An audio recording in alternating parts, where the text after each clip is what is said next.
তো আমি এখন আপনাদেরকে তলব নিয়ে আলোচনা করব যে আমাদের তলব কিসের জন্য কালো হয়।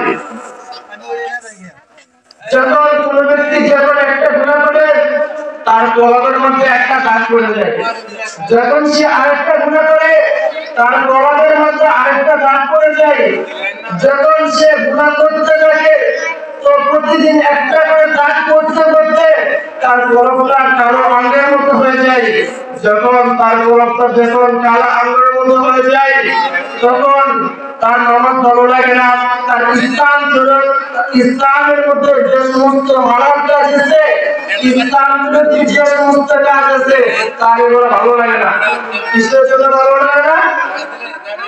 বললাম না যে সে যখন একটা গুনাহ করে তার কলবের মধ্যে একটা দাগ পড়ে যায়, সে যখন আরেকটা গুনাহ করে তার কলবের মধ্যে আরেকটা দাগ পড়ে যায়, ওরকম ভাবে সে যখন গুনাহ করতে